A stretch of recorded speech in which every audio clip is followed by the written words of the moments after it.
இயேசு கிறிஸ்து 5வது அந்த வார்த்தையை சொல்லியிருக்கிறார். சிலுவை பாடுகளிலே இந்த வார்த்தையை நீங்கள் கேட்கும் முன்பதாக நீங்கள் தாகமாக இருக்கக்கூடாதுன்னு சொன்னீங்கன்னா உங்களுக்கு மோர் கொடுத்துருக்கணும். தாகத்தோடு இந்த வார்த்தையை நீங்கள் கேட்கக்கூடாது. எல்லோருக்கும் தாகம் தீர்ந்ததா? தாகமாக யாரும் இல்லையா? அதனால ஆண்டவர் உங்கள் தாகத்தை தீர்த்துட்டாரு.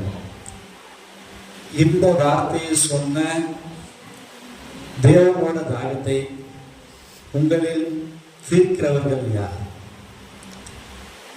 ஏசப்பா உங்க தாகத்தை தீர்த்துட்டாரு. அவர் தாகமா இருக்கிறேன்னு சொல்லியிருக்கிறாருல, அதை வேற வல்லுநர்கள் பார்த்தீங்கன்னா டைம் நோட் பண்ணிங்க அதை சொல்லணும். தாகத்தில் அப்படி போயிட்டு 12 மணி ஆகுது, 12 வரைக்கும் வச்சுக்கலாம். ஒரு 2 டாப்பிக்காக அவங்க சொல்றாங்க. வேத வல்லுநர்கள் எப்படி சொல்றாங்கன்னா, மாம்ச தாகம், தேவன் வந்து மாம்சத்திலே உருவாகினார்ன்றது ஒன்றும், இன்னொரு ஆத்ம தாகம். இதை பற்றி தான் பேச போகிறோம். ஆமென், அல்லேலூயா. முதலாவது மாம்ச தேவன் உங்களோடு கூட பேசுவாராக. அந்த நாளில் தலைமையாக சேர்த்து நான் பண்ணுகிறேன். அல்லேலூயா. தேவன் பார்த்தீங்கன்னா மாம்சத்திலே இந்த பூமியிலே பிறந்தார். அவர் தேவனாக இருந்தாலும் நம்மளை போல சரீரம், கண்ணு, காது, மூக்கு எல்லாமே அவருக்கு இருக்குது. 10 என்று வாசிப்போம். 1 தீமோத்தேயு 3ஆம் அதிகாரம் 16ஆம் வசனம்.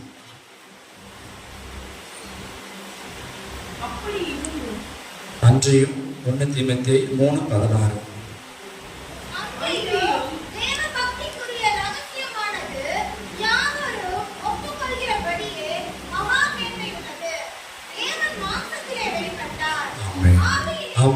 சிஸ்டர் 3:16.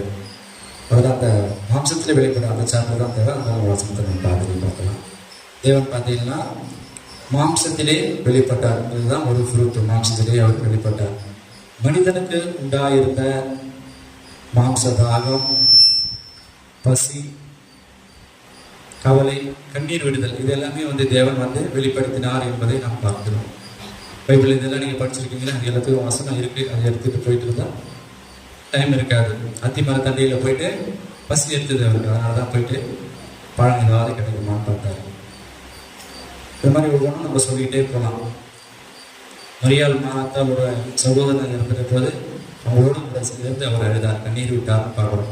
இப்படி மனுஷனுக்கு உண்டாயிருந்த அனைத்தும் அவருக்குள் காணப்பட்டது. ஏனென்றால் மனுஷனாகிய நாம் நம்முடைய பாவங்களுக்காக சுமந்து தீர்க்கும்படியால் அவர் ஒரு மனிதனாக பூமியிலே பிறந்து ரத்தம் சிந்தினார். இதுதான் இங்கே இந்த சாப்டரா இருக்கு. அதனால சில பேர் சொல்லலாம், அவர் கடவுள் தானே, அவருக்கு வலிச்சிருக்காரு அப்படி சொல்லலாம். நிறைய சாப்டர் இருக்கு. ஆனால் அது எதுவுமே இல்லை. அவர் வந்து பாடுகள் பட்டார். இந்த பூமியில வந்து பாடுகள் பட்டார். எல்லாம் ஒரு மனுஷனுக்கு இருந்த எல்லா உணர்வுகளும் அவருக்கு இருந்தது. தாகமா இருந்தே சொல்றதுக்கு ஒரு 2 உதாரணங்களை நம்ம பார்க்குறோம். இதில் அன்னைக்கு பார்த்தீங்கன்னா நைட்டு அவரை அரெஸ்ட் பண்ணுறாங்கன்னு வச்சுருக்கோம். போலீஸ் அந்த காலத்தில் வந்து அந்த சேவகர்கள் அவர் வந்து அரெஸ்ட் பண்ணுறாங்க. அன்னைக்கு நைட்டில் இருந்து மறுநாள் ஒரு 3 மணி வரைக்கும் அவர் வந்து அலைக்கழிக்கப்படுகிறார் அவங்களால். அந்த இடைப்பட்ட கேப் எத்தனை மணி நேரம் நீங்களே கணக்கிட்டு பார்த்தீங்க. அதில் அவர் ஒரு சொட்டு தண்ணீர் கூட குடிக்கல. நம்ம வந்து ஒரு 1 hour 2 hour ஏதாவது ஒரு சின்ன வேலை செஞ்சால் கூட அதிகமாக நம்மளுக்கு தாகம் ஏற்படும், தண்ணீர் குடிச்சிடுவோம். கண் முடிச்சு நைட்டு போக அங்கே இங்கே வச்சுட்டு போகிறாங்க. அந்த ராஜா கிட்டவா, இந்த ராஜா கிட்டவா, அங்கே பாரு இங்கே பாருன்னு அவர் வெளிச்சு பண்ணுறாங்க. அது எல்லாத்தையும் சேர்த்து தான் அந்த தாகத்தை வந்து ஒரு சிலுவையில் வெளிப்படுத்துறாரு.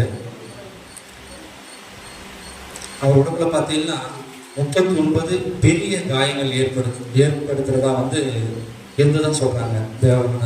39 நம்ம கையில இல்லை கை காலில் கூட நம்ம ஏதாவது இடிச்சுக்கிட்டு ஒரு கேர் ஆகிட்டோமா, கொஞ்சம் ரத்தம் வந்துட்டா கூட ஃபர்ஸ்ட் அவங்க தண்ணி கொடுங்க அப்படின்னு சொல்லுவாங்க. கேராயிடும் உட்கார வச்சு ஃபர்ஸ்ட் தண்ணி கொடுங்க. தண்ணி வந்து ஒரு மனுஷனோட வாழ்க்கையில ரொம்ப இம்பார்ட்டன்ட்.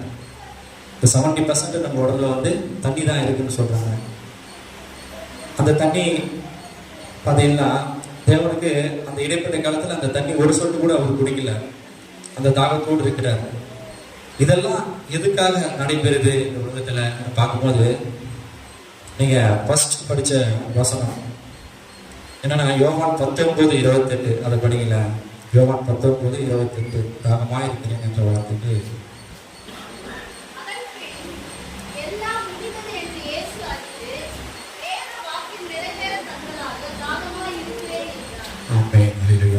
தாகமா இருக்கிறேன் என்று சொன்னதுக்கு ஒரு அர்த்தம் உண்டு.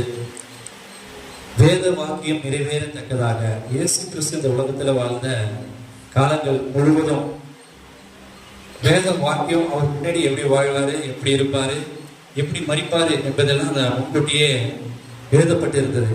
அது நிறைவேறத்தக்கதாய் தான் அவர் வாழ்ந்தாரு. வாழ்ந்து காட்டி அவர் பிதாவிடத்துக்கு போய் சேர வரைக்கும் அப்படியே இந்த வார்த்தையை அவர் சொல்றாரு. தாகமா இருக்கிறேன் என்று சொன்னதுக்கு வேத வாக்கியம் நிறைவேறத்தக்கதாக தான் அந்த வார்த்தையை அவர் சொல்றாரு. சங்கீதம் 22:15 வசனம் தான்.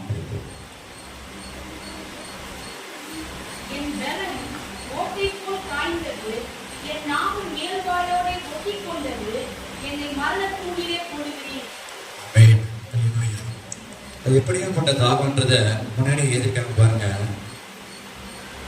அவருடைய பலன் வந்து ஓட்டை போல காய்ந்துச்சான். அவர் நாள் வந்து மேல் வாயோட ஒட்டி கொண்டது. அந்த நாக்கு மேல் வாயோட ஒட்டிக்கிட்டா நம்மளால பேச முடியாது. அந்த மாதிரி அவர் அந்த சிலுவை பாடுகள்ல இருக்கிறார் என்பதுதான் முன்கூட்டியே சங்கீதக்காரனால் பைபிள்ல எழுதியிருக்கு. இதுதான் வேத வாக்கியம் நிறைவேறத்தக்கதாய் வாழ்ந்த காலத்திலே இப்படியா இருந்தாரு. அவர் பார்த்தீங்கன்னா வாழ்ந்த காலத்துல 2 விதமாய் மாம்சத்திலே பிறந்தார், மாம்ச ரீதியா மனுஷனாய் உலகத்துல இருந்தார். அதே டைமையும் அவர் எப்பொழுதெல்லாம் தன்னை வெளிப்படுத்தும் தேவகுமாரனாலும் வெளிப்படுத்தினார். 2 விதமா மாம்சத்தில் பிறந்து மாம்ச ரீதியாய் சாப்பிட்டார்.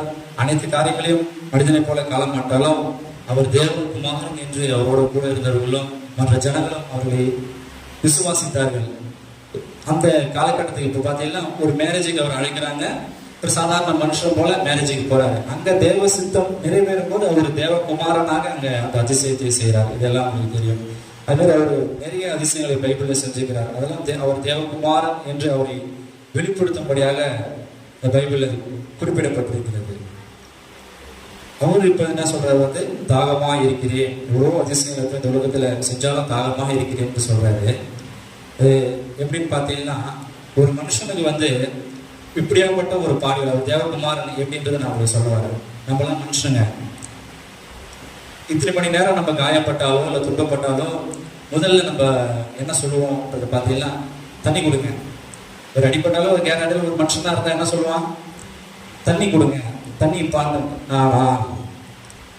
அவர் சிலுவையில் அறையிறாங்க. அவர் தண்ணி கேட்கல, 4 வார்த்தை பேசி முடிக்கிறார். அதுதான் தேவனுடைய சித்தம். வேத வாக்கியம் நிறைவேறத்தக்கதால் படிப்படியால் முதலாவது பிதாவை நோக்கி இவர்களை மன்னியும் என்றார். அவருக்குள்ள தாகம் இருக்குது. இதை சாப்டர் முடிச்சுட்டு தான் வராது. அப்ப இது வந்து அவர் தேவகுமாரன் என்பதை வெளிப்படுது. மனுஷ ரீதியாக ஒரு உலகத்தில் பிறந்தாலும் தேவகுமாரன் என்பதை எவ்வாறு வெளிப்படுகிறது என்பதனால் அவர் உடனே தண்ணி கொடுங்கன்னு கேட்கல. வேத வாக்கியங்கள் நிறைவேறத்தக்கதா அவருடைய கடன்களை முடித்துதான் 5வது வார்த்தையா தான் அங்க வந்து தாகமா இருக்கிறேன்ன்றதுதான் ஒரு விஷயம். தண்ணீர், அப்ப தண்ணீர் வந்து தாகத்தை குறிக்குது. அவர் தண்ணீர் சொல்லவில்லை, தாகமா இருக்கிறேன். அந்த தாகத்துக்கு பல அர்த்தங்கள் இருக்குது பைபிள்ல. எந்த மாதிரியான தாகன்றதை நம்ம பார்ப்போம்.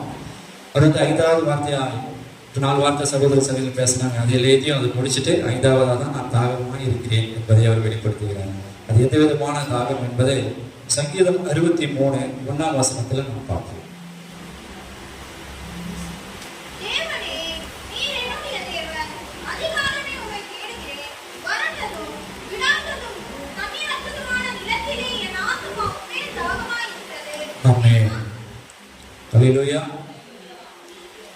பாருங்க சங்கீதம் 63:1 தேவனே நீர் என்னுடைய தேவன், அதிகாலமே உம்மை தேடுகிறேன். வறண்டதும் விடாய்த்ததும் தண்ணீர் அற்றதுமான நிலத்திலே என் ஆத்மா உண்மையில் தாகமாய் இருக்கிறது, என் மாம்சமானது உண்மை வாஞ்சிக்கிறது. அவருடைய தாகம் எப்படி இருந்ததுன்னா பிதாவை நோக்கி இருக்கிறது. மாம்சத்துல இருந்தாலும் மாம்சத்திலே தாகம் ஏற்பட்டாலும் நம்ம தேவனுடைய குமாரனா இருந்ததுனால அவருடைய தாகம் முழுக்க முழுக்க முழுக்க முழுக்க பிதாவின் சித்தத்தை நிறைவேற்றத்தக்கதாய் அவருடைய தாகம் இந்த உலகத்திலே வெளிப்பட்டதாய் நாம் காண்கிறோம்.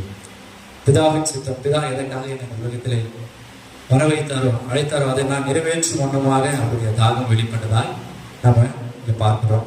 இன்னொரு வசனம் வாசிக்கும் போது கூட சங்கீதம் 42:1-2 வசனங்களை நாம் வாசிக்கிறோம்.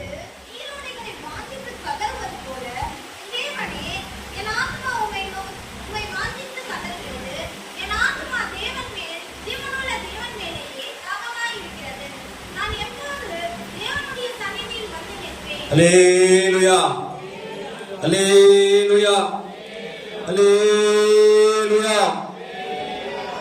இதுல பார்த்தீங்கன்னா 2வது வசனம் என் ஆத்துமாவே தேவன் மேல், ஜீவனுள்ள தேவன் மேலேயே தாகமாயிருக்கிறது. நான் எப்பொழுது தேவனுடைய சந்நிதியில் வந்து நிற்பேன் என்பது தேவனுடைய பெரிய தாகமாக இருந்தது. அவர் பரலோகத்திலிருந்து இறங்கி இந்த உலகத்திலே வந்து வாழ்ந்து மறுபடியுமாய் தேவன் கொடுத்த கடமைகளை முடித்து எப்பொழுது என் தேவனுடைய சந்நிதியில் நான் வந்து நிற்பேன் என்பதே அவருடைய பெரிய தாகமாக இருந்ததாக இந்த இடத்துல வெளிப்படுத்துகிறார். ஆமென். எத்தனை பேர் இதை விசுவாசிக்கிறீங்க? அவர் வந்த காரியங்களை நேர்த்தியாய், தேவனுக்கு பிரியமாய், பிதாவுக்கு பிரியமாய் அவர் செய்து முடித்ததை இங்கே நாம் காண்கிறோம். தாகமாய் இருக்கிறேன் என்று சொல்வது, அப்பா நீர் சொன்ன உன்னுடைய சித்தங்களை செய்ய நான் தாகமாய் இருக்கிறேன், நீ என் மேல் வைத்த நம்பிக்கையை நிறைவேற்ற நான் தாகமாய் இருக்கிறேன், நீர் என்னை அனுப்பின காரியத்தை நான் நிறைவேற்ற தாகமாய் இருக்கிறேன் என்பதை இந்த இடத்திலே அவர் வெளிப்படுத்துகிறார். அதுதான் அந்த தாகமாய் இருக்கிற உடைய காரியங்களை முடித்து நான் எப்பொழுதும் உடைய சந்நிதியில் வந்து நிற்பேன் இயேசுவா என்பதை குறித்தவர் தாகமாய் இருந்ததா இந்த இடத்தில் வெளிப்படுத்துகிறார். அல்லேலூயா. பிதாவின் சித்தத்தை செய்து முடிப்பதே தாகமாக கொண்டிருந்தார். அந்த சித்தம் என்ன? இந்த நாளில் நாம் சிந்திக்கணும். பிதாவின் சித்தம் என்ன? அழிந்து போகிற ஆத்துமாக்களை ரட்சிக்கவே, பாவியா இருந்த நம்மளை மீட்கவே, நம்மளை பரலோகம் கொண்டு போய் சேர்க்கவே அவருடைய சித்தமாக இருந்தது. அதுக்காக தன்னுடைய சொந்த குமாரனை இந்த உலகத்துக்கு கொடுத்தார். இந்த நாளில் நம்ம அவரை தான் நினைவு கூறுகிறோம். நான் தொடக்கத்திலே உங்ககிட்ட சொன்னேன், குட் ஃப்ரைடே, ஈஸ்டர் நம்ம எதுக்காக கொண்டாடுகிறோம்? இப்பவே நடந்து முடிந்த ஒரு நிகழ்ச்சி.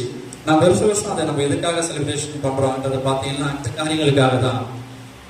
ஒவ்வொரு நாளும் நம்முடைய செய்கிற சிறிய தவறுனால் நாம் மீண்டும் மீண்டும் அவருடைய சிறுவிலை அறிக்கிறோம் என்பதை உணரும் வண்ணமாக அவர் இன்றும் அதைதான் கூறுகிறார். நீங்கள் செய்கிற காரியங்கள் என்னை சிறுவையில் அறியுகிறீர்கள் என்பதை தேவன் வெளிப்படுத்துகிறார், துக்கப்படுகிறார். அதை நாம் மறுபடியும் செய்யக்கூடாது. என்னுடைய பாவங்களை விட்டு நாம் மனம் திரும்பணும். நம்முடைய பாவங்களுக்காக ஆண்டவர் மரித்தார், பாடுகள் பட்டார் என்பதை நினைவு கூறவே இந்த நாள். இந்த குட் ஃப்ரைடே அதுக்காக தான் நாம வருஷம் கொண்டாடுறோம், நினைவு கூறுகிறோம். நம்ம பாவங்களை விட்டு மனம் திரும்பணும், நம்மளை புதுப்பிக்கணும் என்பதற்காகவே இந்த குட் ஃப்ரைடேவும் ஈஸ்டரும் நாம் கொண்டாடுகிறோம் என்பதை இந்த நேரத்திலே நான் தெரிவித்துக் கொள்கிறேன். ஆமென். அல்லேலூயா. கர்த்தர் கொடுத்த இந்த சின்ன வார்த்தையை ஆசீர்வதிக்கும்படியாய் ஜெபிப்போம். அல்லேலூயா. வார்த்தைக்காய் நாம் கர்த்தரை ஸ்தோத்திரிப்போம். ஸ்தோத்திரம், ஸ்தோத்திரம், ஸ்தோத்திரம், ஸ்தோத்திரம், ஸ்தோத்திரம், ஸ்தோத்திரம், ஸ்தோத்திரம், ஸ்தோத்திரம். ஆமென். அல்லேலூயா.